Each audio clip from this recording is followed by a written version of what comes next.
O menino entrou no restaurante encolhido, a roupa molhada da chuva grudada na pele e o estômago roncando. Gustavo estava acostumado a ser invisível, mas naquele dia algo diferente ia acontecer. Sentou-se perto da porta, observando discretamente os clientes, torcendo para que alguém deixasse um prato pela metade. O cheiro de comida fresca fazia seus olhos arderem de fome. Foi então que reparou numa mulher elegante, com cabelo bem arrumado e maquiagem impecável, falando baixo ao telefone. As palavras dela chamaram sua atenção de imediato. "Hoje tudo se resolve", disse com firmeza. "Quero liberdade, quero uma vida nova. Vai acontecer agora de uma vez por todas." O tom gélido da voz fez o coração do menino disparar. Não era conversa de trabalho nem de romance. Tinha algo sombrio ali. Quando desligou, a mulher saiu apressada. Gustavo, curioso e inquieto, levantou-se e seguiu seus passos, mantendo distância. A chuva caía pesada, mas ele nem percebeu. Na esquina, a mulher encontrou um homem de jaqueta preta e boné. Gustavo reconheceu. Era Rogério, um mecânico famoso no bairro por aceitar qualquer serviço desde que o pagamento fosse bom. "Está aqui o dinheiro", disse a mulher, entregando um envelope. "O carro precisa estar pronto amanhã cedo, mas ele não pode voltar dessa viagem." "Você entendeu?" Rogério contou as notas calmamente e respondeu. "Pode deixar, senhora. Até o amanhecer vai estar feito." Sem rastros, as pernas de Gustavo tremeram. Ele compreendeu. Estavam planejando matar alguém. E quando a mulher completou: "Assim que tudo acontecer, mando mensagem. Quero desaparecer daqui sem que ninguém me encontre." Ele sentiu um arrepio que gelou sua alma. Era um plano de assassinato. O alvo, Alexandre, um bilionário conhecido e temido na cidade, dono de negócios que empregavam milhares de pessoas e que frequentemente aparecia nos jornais. O menino ficou paralisado. O coração batia tão forte que parecia querer romper o peito. Pensou em correr até a polícia, mas logo a ideia se desfez. Quem acreditaria em um garoto de rua, sujo, sem provas, com a voz engasgada pelo medo? Ele sabia que seria enxotado antes mesmo de terminar a frase. Então, decidiu que não podia perder tempo. Precisava avisar o próprio Alexandre, custasse o que custasse. Sem saber exatamente onde ele morava, jurou para si mesmo que não descansaria enquanto não encontrasse a mansão do bilionário. Saiu correndo debaixo da tempestade, as poças de água respingando até seus joelhos, perguntando a estranhos pelo endereço do empresário. Alguns o ignoraram como se fosse invisível. Outros riram de sua aflição. Houve até quem o empurrasse para longe. Foi quando um caminhoneiro, impressionado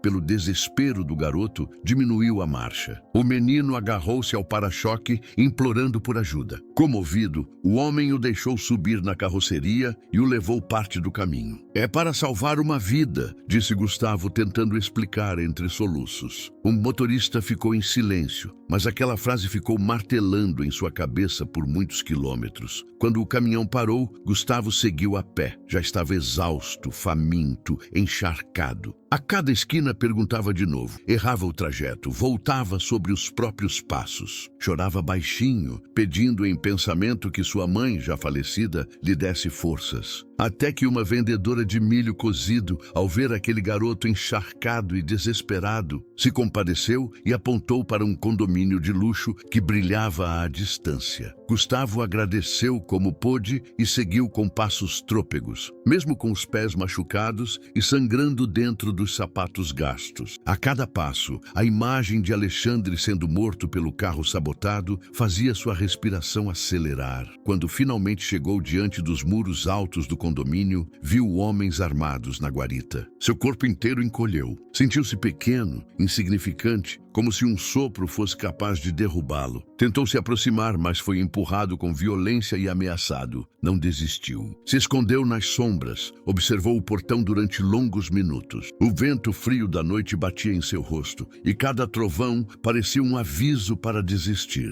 Mas ele não arredou o pé. Esperou até que uma caminhonete saísse. No movimento da cancela, encontrou um buraco estreito na lateral da cerca e se esgueirou por ali. O coração disparava tanto que parecia que os seguranças poderiam ouvi-lo. Ainda assim, conseguiu entrar. Seguindo pelas sombras, caminhou até ver a mansão iluminada no alto da colina. Janelas amplas, jardim impecável e colunas que mais lembravam um palácio. O garoto reuniu toda a coragem que ainda restava e correu até a porta. Bateu com força, gritou até sua garganta arder. Ninguém respondeu. Desesperado, pegou uma pedra e atirou contra a janela. O vidro se estilhaçou com estrondo. Logo, uma figura apareceu no vão iluminado. Um homem de cabelos grisalhos, terno caro, olhar cansado e severo. Era Alexandre. Sem tempo para pensar, Gustavo disparou as palavras ofegante com os olhos arregalados. O carro! Cortaram os freios. Sua filha pagou um homem para te matar. Vai ser amanhã cedo, senhor. Eu ouvi tudo. O silêncio que se seguiu foi quase insuportável. A chuva caía lá fora, e entre o som dos trovões e o coração acelerado de Gustavo, estava prestes a começar uma história que mudaria a vida de ambos. Fernanda, a filha do bilionário, surgiu logo atrás fingindo surpresa, com a respiração entrecortada e a expressão ensaiada de indignação. Pai, não dê ouvidos. É só um moleque querendo dinheiro, disse, tentando soar convincente. Mas Gustavo não recuou. Mesmo ofegante, encharcado e com a voz trêmula, descreveu cada detalhe que havia escutado. A oficina, o valor pago, o momento da entrega do dinheiro e até o barulho metálico das ferramentas. Falava com uma convicção que ninguém em sua condição poderia inventar. Alexandre permaneceu dividido. O olhar duro de empresário calculista tentava pesar a lógica da situação, mas o coração acelerado o fazia sentir que algo estava errado. Foi nesse momento que um dos seguranças entrou apressado, trazendo a notícia que mudaria tudo. Havia encontrado marcas estranhas no carro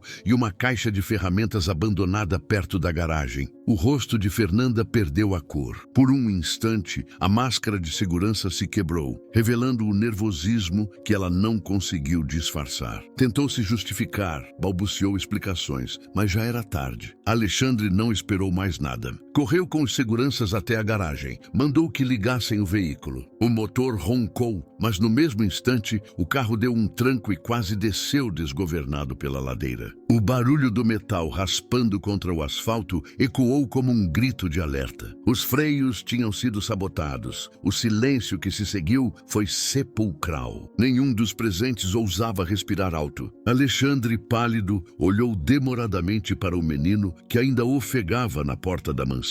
Aproximou-se e disse em voz firme: "Você salvou minha vida." Fernanda tentou mais uma vez acusar Gustavo de invasão, alegando que ele queria apenas confusão, mas já não convencia ninguém. Poucos minutos depois, a polícia chegou. As provas eram claras. Descobriram que o mecânico Rogério havia estado ali horas antes, chamado por uma ordem que partira da própria filha do bilionário. Nos dias seguintes, a farsa ruiu. Fernanda foi presa. Rogério, pego numa emboscada, confessou o envolvimento. A imprensa transformou o caso em manchete. Alexandre, acostumado a lidar com inimigos externos, se viu destruído pela traição vinda de dentro da própria casa. Passava horas sozinho, sentado diante de porta-retratos antigos, revivendo memórias da filha pequena, tentando entender em que momento a ambição a havia corrompido. Gustavo, mesmo sem compreender o peso daquela dor, permaneceu ao lado dele. Não fazia discursos, não oferecia soluções, apenas estava lá. E foi essa presença silenciosa que começou a quebrar a muralha que Alexandre havia erguido ao redor de si. O homem poderoso passou a perguntar sobre a vida do garoto. Ouviu sobre noites dormidas em bancos de praça, sobre a fome que doía mais que o frio, sobre a solidão que se tornara rotina, e então percebeu, enquanto sua filha, que tinha tudo, escolhera a ambição e a mentira, aquele menino sem nada arriscara a própria vida para salvá-lo. Algumas semanas depois, Alexandre tomou uma decisão inesperada. Reuniu seus advogados, preparou documentos e entrou com pedido de adoção. Quando contou a Gustavo, o garoto levou alguns segundos para acreditar. Os olhos se encheram de lágrimas.